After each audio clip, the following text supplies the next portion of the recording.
పాకిస్తాన్ ఉగ్రమూకలు ఉరిలో సృష్టించిన మారణ హోమానికి భారత సైన్యం ధీటుగా బదులిచ్చింది. 18 మంది సైనికుల బలిదానం వృధాగా పోదన్న ప్రధాని మోదీ వ్యాఖ్యలను నిజం చేస్తూ బుధవారం అర్ధరాత్రి నియంత్రణ రేఖ అవతలకు వెళ్లి 7 ముష్కర శిబిరాలపై మెరుపు దాడి చేశారు. ఇందులో సుమారు 40 మంది ఉగ్రవాదులు హతమైనట్లు తెలుస్తుండగా 9 మంది పాక్ సైనికులను కూడా భారత బలగాలు మట్టుబెట్టాయి. ఈ క్రమంలో ఎలాంటి ప్రాణ నష్టానికి తావు లేకుండా చాకచక్యంగా పని ముగించుకొని విజయ గర్వంతో సొంత గడ్డపై అడుగుపెట్టారు. ఈ మొత్తం ఆపరేషన్ వెనుక ప్రధాని మోదీ, జాతీయ భద్రతా సలహాదారు అజిత్ దోవల్ సైనికాధికారులతో కలిసి పక్కా వ్యూహాన్ని రచించినట్టు తెలుస్తుండగా దేశంలో విధ్వంసాన్ని అడ్డుకునేందుకేనని ప్రపంచ దేశాలకు కేంద్రం స్పష్టం చేసింది.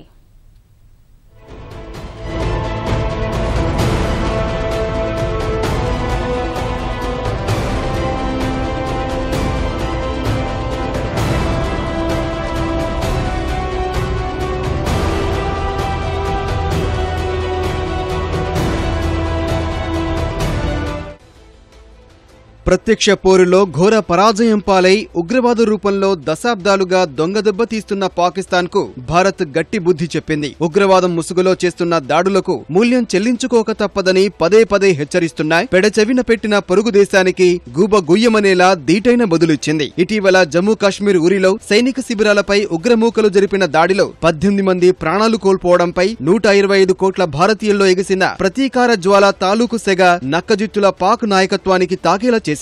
సిమ్లా ఒప్పందంతో పాటు ఒక దేశంపై మరో దేశం దాడులు చేయరాదన్న ఐక్యరాజ్య సమితి నియమావళిని పాటిస్తూనే ఉగ్రమూకలను అంతమొందించే దిశలో అమెరికా సహా పలు దేశాలు అనుసరించిన సర్జికల్ స్ట్రైక్స్ ను పక్కాగా అమలు చేసింది.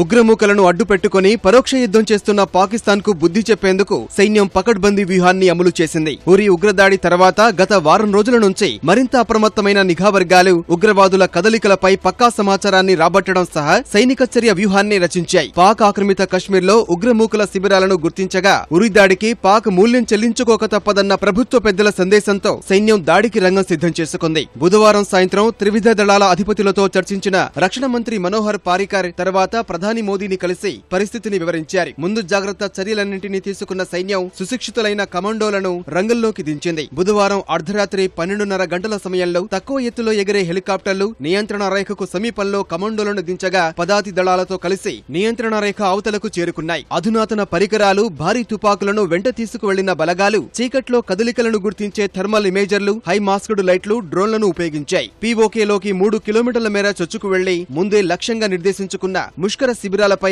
మెరుపు దాడి చేశాయి. చొరబాటుదారులకు చెందిన 4 శిబిరాలు నియంత్రణ రేఖకు 300 మీటర్ల దూరంలోనే ఉండగా పెద్ద ఎత్తున కాల్పులతో వాటిని ధ్వంసం చేశాయి. గురువారం తెల్లవారుజామున 4:30 వరకు సాగిన ఈ దాడిలో పీఓకేలోని భింబేర్, హాట్ స్ప్రింగ్, కెల్, లిపా సెక్టర్లలోని ఉగ్రవాద శిబిరాలన్నింటినీ ధ్వంసం చేశాయి. ఈ దాడులను అత్యంత ఖచ్చితత్వంతో నేర్పుగా నిర్వహించడం వల్ల భారత సైనికులకు ఎలాంటి గాయాలు కాలేదని తెలుస్తోంది. ఈ దాడిలో 40 మంది వరకు ఉగ్రవాదులు హతమైనట్టు తెలుస్తుండగా 9 మంది పాక్ సైనికులు కూడా మృతి చెందినట్లు కథనాలు వెలువడ్డాయి. మరోవైపు సైన్యాధిపతి జనరల్ దల్బీర్ సింగ్, ఇతర సైనిక ఉన్నతాధికారులు సౌత్ బ్లాక్ లోని రక్షణ మంత్రిత్వ శాఖ కార్యాలయం నుంచి ఈ ఆపరేషన్ ను ఆశాంతం పర్యవేక్షించారు. అనంతరం దాడులపై ఢిల్లీలో ప్రకటన చేసిన లెఫ్టినెంట్ జనరల్ రణబీర్ సింగ్ సరిహద్దుల అవతల దాడి చేసేందుకు ముష్కరులు సిద్ధంగా ఉన్నారన్న పక్కా సమాచారంతోనే సైనిక చర్యకు దిగినట్లు వివరించారు. Based on very specific and credible information which we received yesterday that some terrorist teams had positioned themselves at launch pads along the line of control with an aim to carry out infiltration and terrorist strikes in Jammu and Kashmir and various other metros in our country. The Indian Army conducted surgical strikes last night at these launch pads.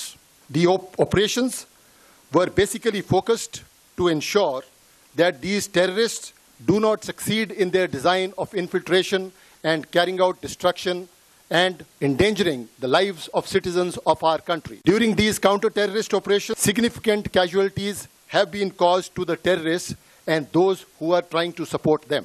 The operations aimed at neutralizing the terrorists have since ceased. We do not have any plans for further continuation of the operations. However, the Indian armed forces are fully prepared for any contingency that may arise. భారత సైన్యం దాడితో కశ్మీర్లో చొరబడేందుకు సిద్ధంగా ఉన్న సుమారు 200 మంది ఉగ్రవాదులు తోకముడిచినట్టు తెలుస్తుండగా సైన్యం మెరుపు దాడికి దారితీసిన పరిస్థితులను కేంద్ర ప్రభుత్వం America, China, Russia, Britain, France సహా 25 దేశాల రాయబారులకు వివరించింది. ఉగ్రదాడులకు అవకాశం ఇవ్వరాదన్న ఉద్దేశంతోనే ఈ దాడి చేసినట్లు స్పష్టం చేసింది.